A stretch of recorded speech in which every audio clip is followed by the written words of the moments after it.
Nah, kebutuhan mendesak hari ini untuk kita, terutama Bapak dan Ibu-Ibu dari MRP, karena ini lembaga kultural, maka penting kita bicara orang asli Papua, tapi sampai hari ini belum ada data pasti berapa jumlah orang asli Papua di atas tanah Papua.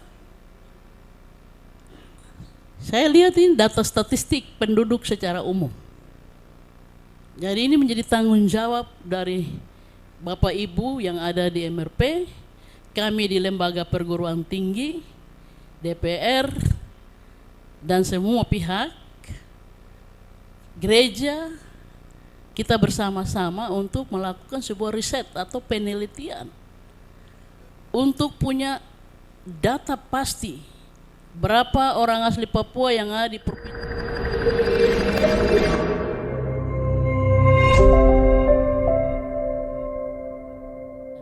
Baik, terima kasih untuk moderator atas kesempatan yang diberikan. Shalom, selamat siang menjelang sore ya. Ini sudah jam 2:30. Pertama, patut kita naikkan puji syukur pada Tuhan karena kita bisa dipertemukan lewat forum ini. Saya sebagai dekan divisi, tetapi hari ini saya hadir sebagai akademisi Marlina Flasi. Bicara otonomi khusus, saya tidak sampaikan PowerPoint sudah ada ya, jadi bisa di ini kah? Saya izin berdiri, boleh ya? Masalahnya tuh baru habis makan toh jadi. Iya. Iya. Oh, ini kamera ini membelakangi kamera. Iya. Saya di sini saja. Supaya kamera atau di sini di pintu saja. Baik, pertama ini forum ini sebenarnya forum yang luar biasa, yang sangat penting. Sebenarnya saya berharap kalau bisa orang Pemda itu bisa hadir, karena bicara otsus ini ada di sana. Mereka harus hadir supaya menambah bobot daripada diskusi atau dialog kita pada siang hari ini. Tapi mungkin nanti lain kali ya kita undang lagi.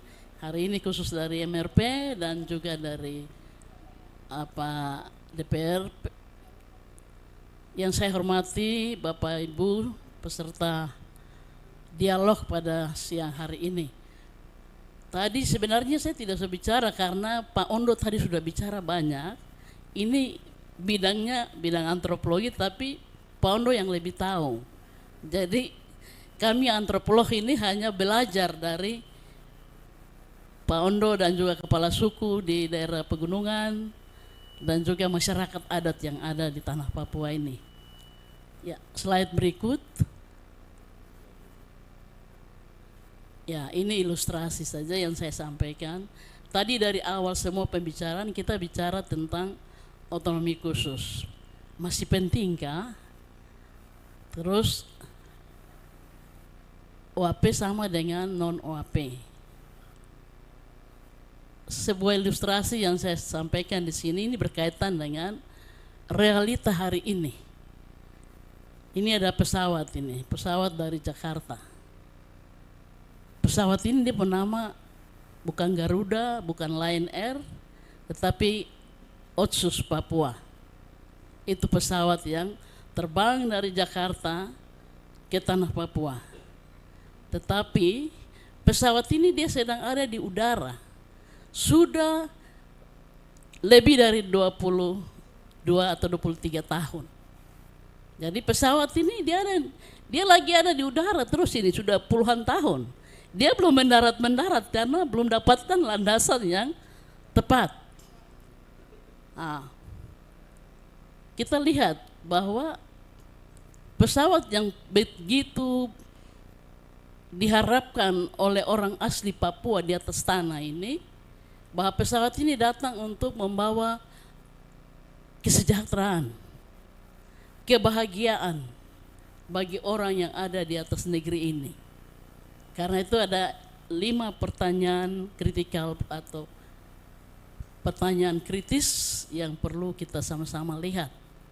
Yang pertama, pesawat ini terbang dari Jakarta namun selama 22 tahun belum mendarat. Ada apa? Atau mengapa? Ini pertanyaan buat kita semua, termasuk kami akademisi, Bapak Ibu yang ada di DPR, atau para legislator, para anggota MRP, pemerintah daerah, dan semua pimpinan yang ada, pihak gereja. Nah, ini kita semua. Jadi pesawat ini dia masih melayang-layang, tidak tahu dia mau mendarat di mana. Yang kedua, kenapa tidak mendarat? Karena tidak ada landasan untuk mendarat. Akhirnya pesawat itu tetap ada di sana. Mungkin nanti sampai 2041 pesawat itu tetap ada di angkasa. Kita tidak tahu. Nah, ini pertanyaan penting. Yang ketiga, akibat tidak bisa tahu dan paham kondisi real Papua dan orang asli Papua yang masih terjerat dengan kemiskinan, keterbelakangan, ter yang lain itu ada di Papua ini. Terkebelakang, termiskin, terbodoh dan sebagainya sampai hari ini. Padahal Otsu sudah, ini pesawat ini sudah dari Jakarta datangin, tetapi belum menjawab persoalan.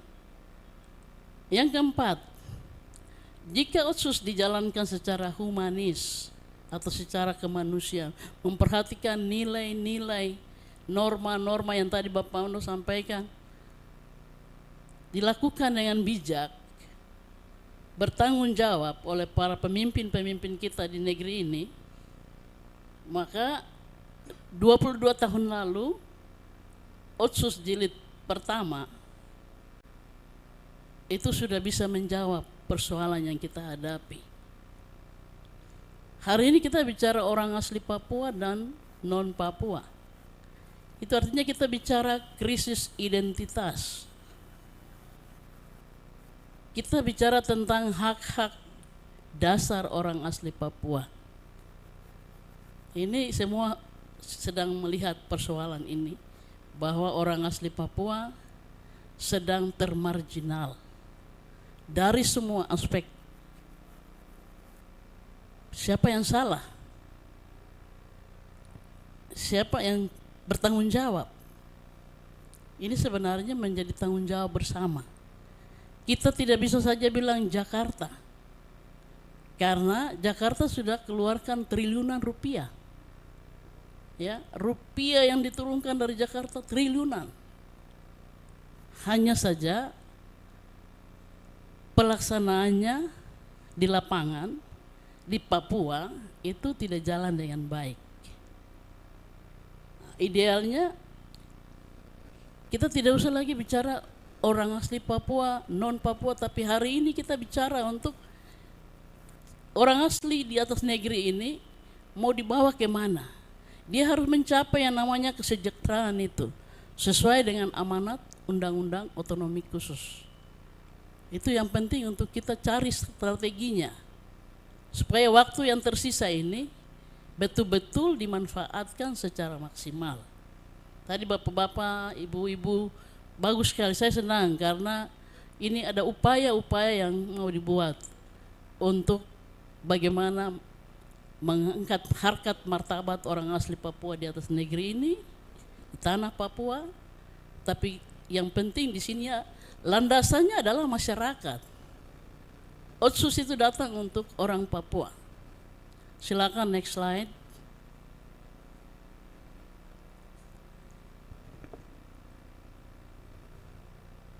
Iya.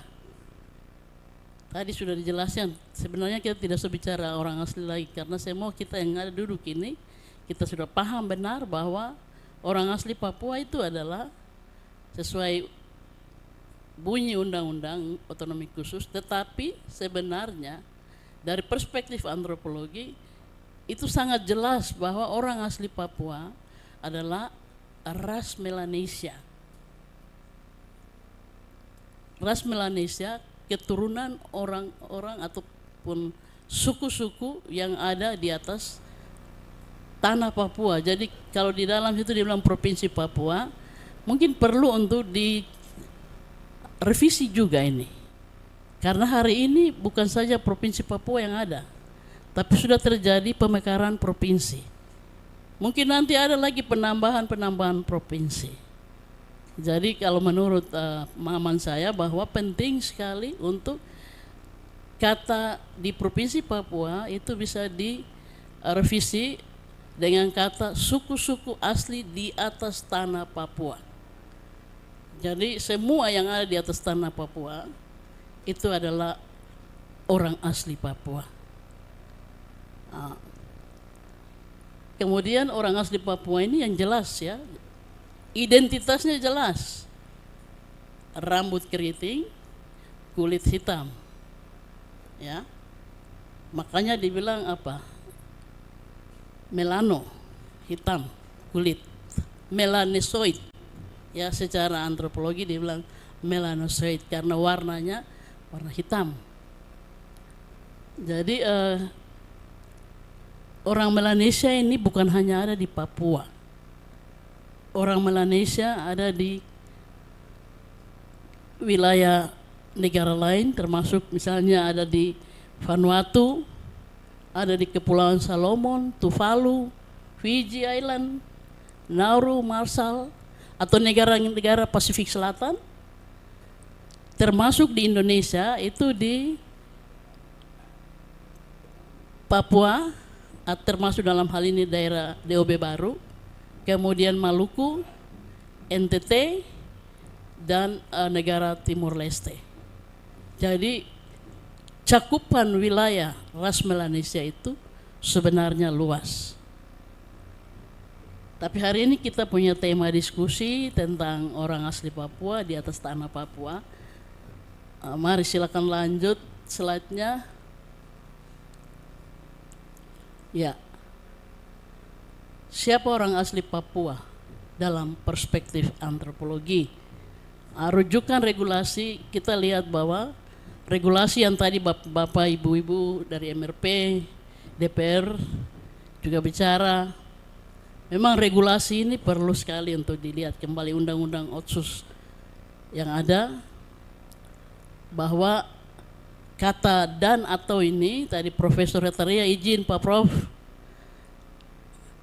kata orang asli Papua ini waktu kami ikut, saya waktu itu masih dosen muda, baru 5 tahun kerja di Uncen, mendampingi Ibu Dr. Anda Mince Rumbiak almarhumah. Draft Otsus pertama itu dibahas di Hotel Relat Argapura. Jadi Prof punya cerita, saya juga punya cerita sebagai orang muda ketika itu. Kami dari antropolog diminta memberikan pemahaman tentang orang asli Papua. Saat kami presentasi bahwa orang asli Papua sudah jelas secara adat tadi Pak Undo sampaikan. Secara genealogi, orang asli Papua adalah bapak menganut patrilineal. Jadi bapaknya misalnya Fam Yoku minta maaf, atau famonim atau famflasi, ya, maka anak-anak mengikuti garis keturunan bapak. Dan itu adalah budaya Papua dalam penarikan garis keturunan atau patrilineal. Ya. Karena itu kita hari ini bicara orang asli Papua, budaya sudah mengatur itu. Bukan berarti kaum perempuan diabaikan. Jadi saat penyusunan draft Otsus, teman-teman ada beberapa dari LSM berdiri dan protes kami di depan.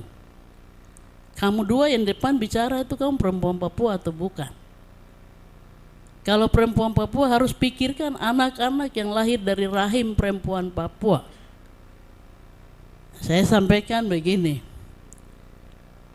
perempuan Papua tetap mendapatkan penghargaan.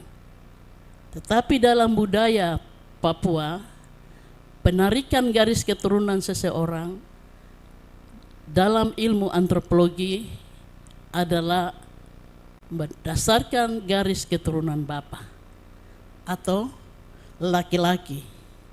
Itulah yang ada pada kita di Papua secara umum. Beda dengan orang di Minangkabau, ya, di Sumatera Barat. Itu mereka mengenal garis keturunan matrilineal. Jadi dari pihak mama garis itu diambil. Atau orang di Jawa yang mengenal bilateral. Dia bisa dari mama, bisa dari bapak. Tetapi di Papua ini adat sudah mengatur demikian, bahwa garis keturunan seseorang berdasarkan garis keturunan bapa. Karena itu kita perlu untuk amandemen kembali, ya, ini undang-undang regulasi yang ada ini, supaya tidak menimbulkan masalah untuk generasi yang akan datang. Karena ini kata dan atau ini juga rancu.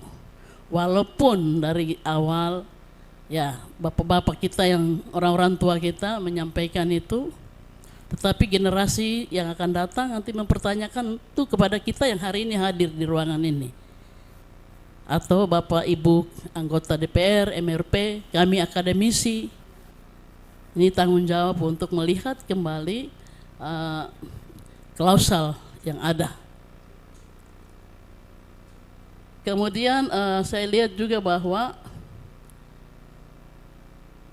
frasa orang asli Papua ini mengandung makna ganda, seperti tadi disampaikan juga, makna ganda. Jadi dan atau ini, jadi kita tidak bisa salahkan kalau saudara-saudara kita, anak-anak yang lahir dari perempuan Papua itu bisa digolongkan sebagai orang asli Papua berdasarkan gen atau darah yang mengalir di dalam tubuhnya, karena dia punya mama Papua. Tetapi kalau kita lihat dari budaya kita, bahwa laki-laki itu adalah pemegang kekuasaan. Saya tidak mau ambil contoh dari tempat lain. Kalau tadi Pak Ketua MRP dari Pegunungan bilang ambil contoh dari gunung, Bapak Kawai bilang tentang orang Sentani, saya mau ambil dari Sorong karena saya dari Sorong. Kain timur itu adalah benda sakral. Yang dong bilang kain pusaka. Itu hanya dipegang, disimpan oleh anak laki-laki dalam keret itu atau fam itu, kelen itu yang tertua, klen senior. Tidak bisa flasi. Kami flasi ada 7 rumpun. Saya flasi drar. Drar artinya tua. Kain pusaka itu di tempat kami, di rumah kami. Tidak bisa diflasi B, C, D dan seterusnya. Dan hanya di rumah laki-laki tertua. Nah, itu artinya apa? Benda pusaka, kekuasaan secara pengetahuan antropologi bagi orang asli Papua itu ada pada seorang laki-laki. Perempuan, dia memang diakui sebagai, dia mensuplai sebenarnya kain timur. Tetapi dia tidak punya hak untuk menyimpan kain timur. Dia bisa datang, misalnya suaminya perlu bayar mas kawin, dia datang ke saudara laki-lakinya bilang, bisa bantu kah ini Pak dong mau bayar mas kawin. Kalau dia bilang iya sudah kita bantu, baru dia yang ambil kain dari dalam rumah. Jadi hak kesulungan, hak menyimpan benda-benda pusaka ini berkaitan dengan kedudukan seorang laki-laki di dalam struktur adat yang ada. Terus slide berikut. Nah, kenapa kita katakan bahwa laki-laki? Karena memang Kita lihat di Papua ini, khusus untuk Papua, tadi Pak Ondo sudah sampaikan 250-an suku dan bahasa, bahasa menunjukkan suku bangsa. Jadi kalau ada 250 suku, maka bahasa maka 250 suku. Diperkirakan kita di Papua bagian barat ini hampir 300 bahasa daerah, dan di Papua New Guinea itu 700. Jadi pulau ini saja hampir 1000 bahasa. 1000 ini menunjukkan bahwa kita ini kaya sekali. Kaya karena keragaman suku bangsa yang ada. Ini sebenarnya potensi yang baik sekali bagi kita. Bukan alam saja yang kaya, tapi budaya kita juga sangat kaya. Kemudian kita lihat juga bahwa tadi saya sudah bilang di awal bahwa garis keturunan itu laki-laki. Dari perspektif ini sudah jelas, dari antropologi kita katakan ini sudah tidak bisa ditawar. Tadi dikatakan bahwa orang asli memang tidak bisa campur. Orang asli ya asli, titik. Disitulah pentingnya pemahaman ini. Kemudian di Papua kita mengenal sistem tadi patriarkat, pemegang kekuasaan, dominan adalah laki-laki. Kemudian di dalam adat di Papua, sistem kepemimpinan yang ada menurut Dr. Yosman Soben, ada 4 tipe kepemimpinan. Bapak di daerah pegunungan, kepala suku, tetapi kepala suku berdasarkan skill individu, keterampilan, kemampuan seseorang, maka dia bisa dinobatkan sebagai seorang kepala suku. Kalau di Sentani itu berdasarkan pewarisan atau wilayah tabi secara umum, itu adalah pewarisan. Itu menurut Pak Mansoben. Jadi pewarisan ini kepala suku itu pun diberikan kepada anak laki-laki, tidak kepada anak perempuan. Hal yang lain lagi, tipe berikut tipe raja, sama saja. Raja juga diwariskan kepada anak laki-laki, tidak diberikan kepada seorang anak perempuan. Ya. Posisi sosial laki-laki ini ternyata di Papua secara umum kita lihat bahwa posisinya sangat dominan. Walaupun mungkin dari perspektif gender nanti orang akan bilang, wah ini terjadi ketidakseimbangan. Tetapi ini budaya kita mengatur seperti itu. Kalau kita keluar dari budaya yang tadi Pak Ondo bilang, umur pendek, ya, jadi inilah adat yang ada di tanah Papua. Nah, posisi sosial dan dari perempuan dan laki-laki ini kita lihat ada implikasi atas hak dan identitas. Perempuan hanya diberi hak makan, artinya seorang perempuan dia bisa berkebun di situ, dia bisa masuk toko sagu di dusun itu, silakan. Tetapi dia bukan pemilik dusun, dia bukan pemilik hutan. Dia boleh mengambil semua selama dia sudah kawin keluar, ya. Dia kalau sudah kawin keluar, maka dia otomatis berada di pihak suaminya. Dia masuk ke hutan suaminya, dia masuk ke dusun suaminya. Di sanalah tempatnya. Ini budaya Papua mengatur seperti itu. Tetapi dalam prakteknya fleksibel, artinya perempuan dia bisa datang bicara dengan om, tuh mau bikin kebun kah, om tuh mau ambil sagu kah, om tuh mau bikin rumah di sini. Itu bisa. Jadi prakteknya bisa. Hanya kepemilikan itu ada di seorang laki-laki. Nah, pertanyaan sensitif lain kita bisa lihat di sini, apakah keturunan perempuan bila berdasarkan hubungan darah dan kerabat, maka dikatakan iya dia orang asli Papua. Kalau perempuan itu kawin dengan non Papua, anaknya tadi saya bilang di awal, gen yang ada di dalam tubuhnya dia orang Papua. Hanya saja bila kita lihat dari hak, identitas, sistem sosial, maka anak itu dia bukan orang asli Papua. Ya, bisa dibedakan di sini. Secara gen dia adalah bagian dari orang asli Papua karena darah yang mengalir tidak bisa kita kasih keluar. Ya, itu darah dari seorang mama. Tetapi masalah hak, identitas itu dia bukan orang asli Papua. Silakan lanjut slide berikut. Ya, ini 8 slide saya, tidak banyak ya. Pertanyaan sensitif kedua, bagaimana seseorang bisa diterima, diakui sebagai OAP? Itu yang sana itu, non-OAP itu. Ya, anak angkat ini budaya adopsi ya.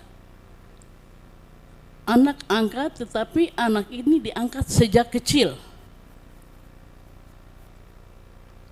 Kalau om tidak punya anak, dia bisa ambil dia saudara pu anak, tapi dari kecil dan atas persetujuan. Ya, dia adalah anak dari saudara, bisa. Kemudian tadi juga kita bicara bahwa perempuan punya anak-anak ini yang kawin keluar ini, kita lihat realita dulu ini banyak orang datang dari luar untuk misalnya cari kayu gaharu di Merauke sana, atau datang untuk penebangan hutan pohon ambil kayu. Ini banyak perempuan-perempuan kita yang kawin, jadi sistemnya kawin. Habis itu laki-laki pergi, ya dia tinggal hamil, melahirkan anak, tidak mungkin anak ini dibuang. Ini anak dari seorang perempuan Papua, maka ada pengakuan. Jadi sejak anak masih dalam kandungan atau lahir di tengah-tengah keluarga, kerabat daripada mama, dia diterima sebagai orang Papua. Ya, tidak bisa kita sangkali itu bahwa memang ini darah, ya. Jadi sebagai orang asli Papua, kita punya hak kasih ini tinggi. Makanya sekarang adopsi bukan dari kecil, ya. Adopsi karena kepentingan, dalam tanda petik ya. Ini saya bicara sebagai akademisi, saya melihat itu bahwa akhir-akhir ini banyak adopsi dalam tanda kutip karena kepentingan. Kalau tidak ada kepentingan, untuk apa orang mau masuk farm orang lain? Ya. Kasus saja misalnya di Bintuni, beberapa tahun lalu kami penelitian. Orang dari luar banyak datang, tapi mau masuk ke BP harus pakai farm orang-orang di situ supaya diterima. Jadi ada farm aslinya, lalu belakangnya tambah lagi. Nah ini karena kepentingan supaya bisa diakomodir, bisa diterima di perusahaan gas yang ada di Bintuni. Ya, ini kepentingan. Kemudian yang tadi disampaikan Pak Prof juga, orang itu dikatakan sebagai orang Papua karena orang tua punya jasa. Pengabdian lama di Papua, diangkat menyandang marga atau farm, maka dia dikatakan sebagai orang Papua. Tetapi, ini ada tetapi. Status dia diangkat tadi menjadi anak menggunakan farm itu sebuah simbol. Ya, hanya simbol saja. Tidak mungkin dia berubah langsung. Tapi itu simbol bahwa dia adalah bagian dari keret ini. Tetapi dia bukan anak asli, ya. Itu yang tadi Pak sampaikan bahwa kita ke depan lihat itu definisi orang asli Papua dan orang yang ada di tanah Papua. Ini penting untuk ke depan. Jadi ini hanya pengakuan, simbol pengakuan adat, supaya apa? Relasi sosial itu tetap berjalan baik, hubungan-hubungan sosial itu tetap berjalan baik, karena ada pengakuan tadi, penghargaan tadi. Ini orang-orang tua ini datang bawa Injil, bawa pendidikan, dan kerja susah payah sehingga kita bisa dapat yang namanya terang.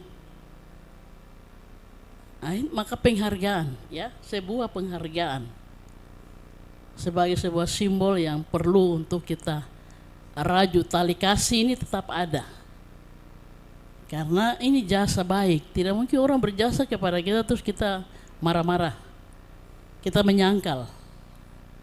Tetapi dari pengabdian mereka kita memberikan sebuah pengakuan, ya, pengakuan dalam tanda kutip bahwa ada batasan, ya, ada batasan di mana mereka yang diakui harus menghargai tuan rumah, menghargai pemegang hak kesulungan, menghargai orang yang ada di dalam rumah itu. Nah, ini penting untuk saudara kita yang non OPAI atau non orang asli Papua. Hari ini kita duduk di sini untuk bicara itu. Jadi kembali lagi bentuk penghargaan saja, ya.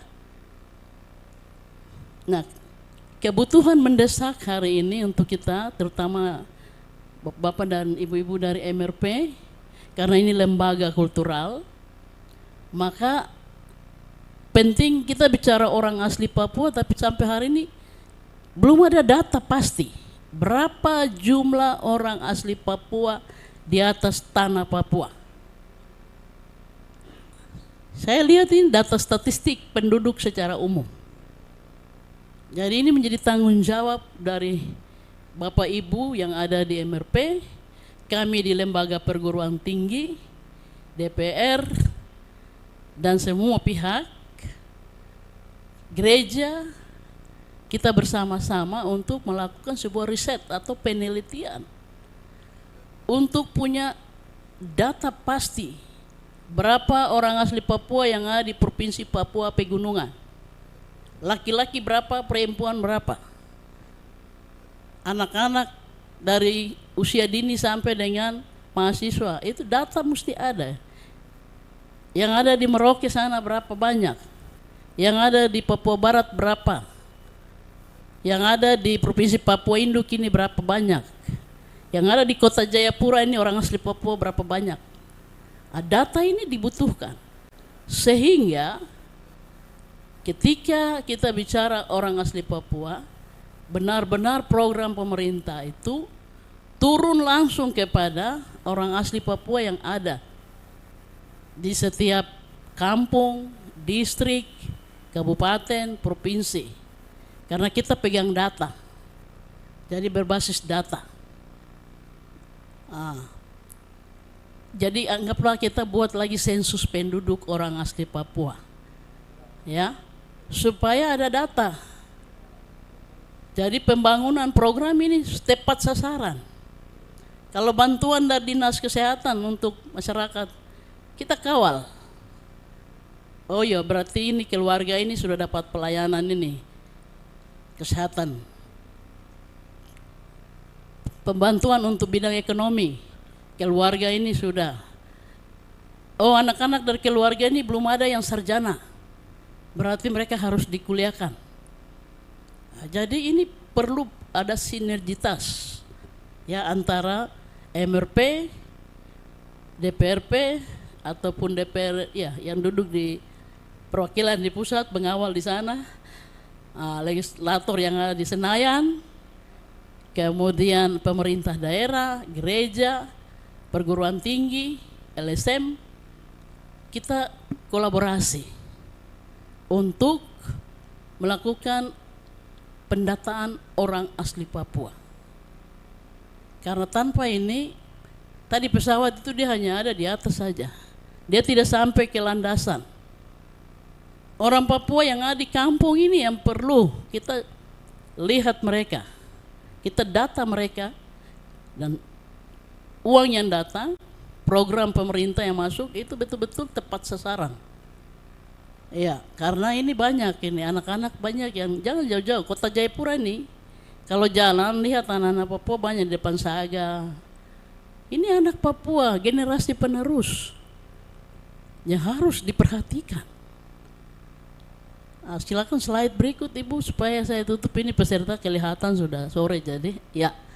Ini ada yang mandek di sini, orang Jawa bilang mandek, artinya macet ya. Kita lihat Jakarta, hubungan Jakarta dengan misalnya MRP sudah bagus ya, sudah jalan selama ini. Sudah ada komunikasi yang dibangun.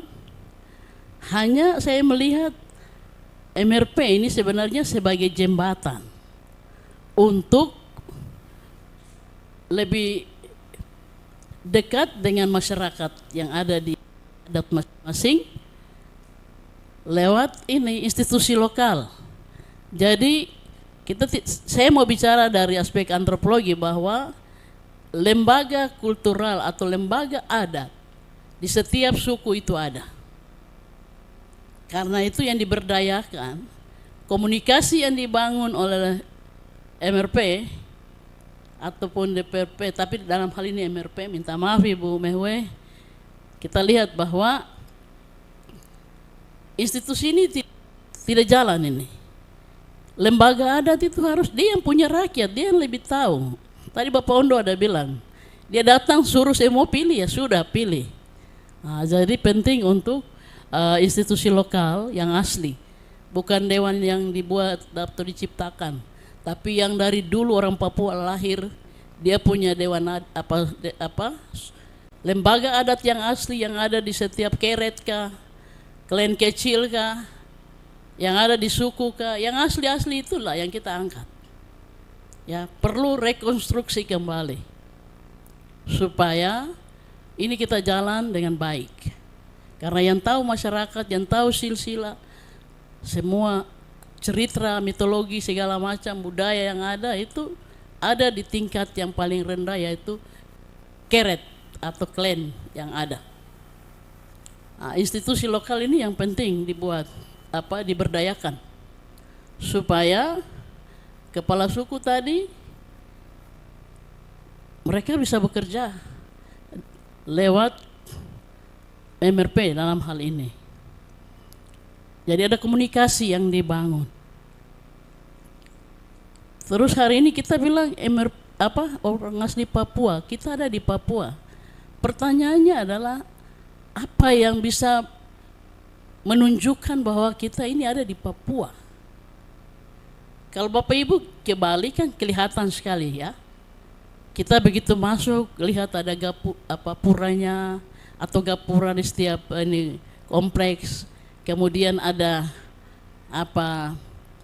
sesajen ke apa yang mereka bakar. Jadi kita terasa sekali nuansa bahwa kita ini ada di Bali. Hari ini kalau kita ke Sko, contoh, apa yang ada di sana? Kita mau bilang itu kampung adat kah atau kampung asli orang Papua kah? Tidak ada identitasnya. Jadi ini kita penting sekali, misalnya bangun rumah adat yang betul-betul menunjukkan bahwa kita ini ada di Papua. Orang dari luar datang, dia tahu dia ada di Papua. Atau kita bisa kerjasama dengan misalnya pihak maskapai yang ada. Kalau pesawat sudah mau masuk ke Jayapura, putarlah lagu-lagu berbahasa daerah. Seperti kalau naik pesawat lewat Manado ya sudah itu lagu-lagu Nyiur Melambai. Kenapa kita tidak? Paling tidak ada nuansa ya yang menggambarkan bahwa inilah otonomi khusus. Jadi keaslian itu nampak di sana. Nah, institusi lokal tadi ini yang punya masyarakat. Karena otsus hari ini kita bicara duduk di ruangan dari pagi sampai sore. Yang menjadi tujuan adalah masyarakat. Orang asli Papua di seluruh tanah Papua di 7 wilayah budaya. Mereka lah yang menjadi sasaran pembangunan. Jadi 5 tahun ke depan misalnya ada pemilihan kepala daerah lagi, kita punya data. Dengan data maka kita bisa bicara. Kita bisa berargumen dengan pihak di Jakarta. Tapi kalau tidak ada data, nanti kamu pulang renungkan. Ya. Oke, sekarang lanjut, ini slide terakhir. Iya. Tadi saya katakan perlu ada riset atau penelitian etnografi. Nah, 250 suku bangsa ini ada di mana saja. Kita bikin penelitian supaya tong kerja. Jadi ada dukungan penuh untuk kita kumpulkan data tentang orang asli Papua dengan budaya mereka yang masih ada. Kalau budaya yang sudah hilang-hilang, perlu rekonstruksi. Mengapa tidak? Ini kekayaan kita. Ya. Kebudayaan itu bersifat dinamis, Bapak Ibu. Artinya hal-hal yang baik itu diteruskan. Yang dianggap bertentangan dengan misalnya tadi bilang agama dan sebagainya, silakan, itu ditinggalkan. Tetapi selama kita ada di dunia, manusia itu berkembang, maka kebudayaannya ikut berkembang. Dan kita tidak bisa menutup diri terhadap arus globalisasi, modernisasi saat ini.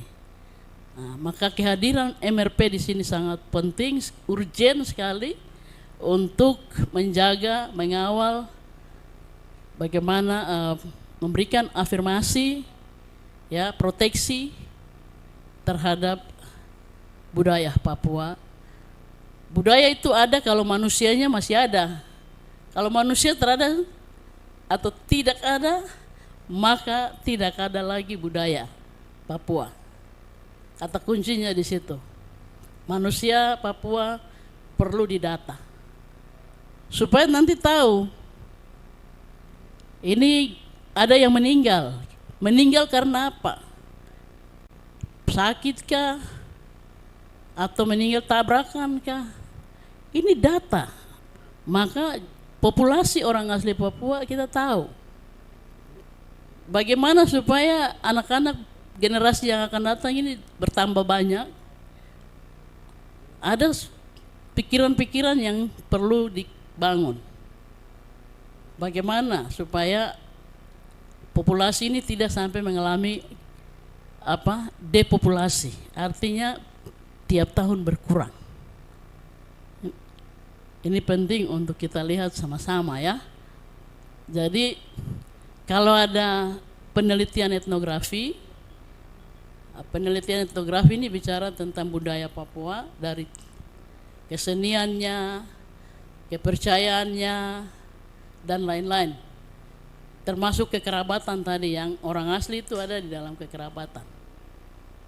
Jadi itu perlu penelitian, lalu ada database yang dihimpun di dalam satu, ya, secara teknologi kita bisa lihat, bisa misalnya orang di MRP Merauke atau Papua Selatan buka database, data itu terkoneksi dengan MRP yang ada di wilayah lain, supaya kita bisa sama-sama mengawal manusia Papua yang menjadi sasaran, target, tempat mendaratnya otonomi khusus itu.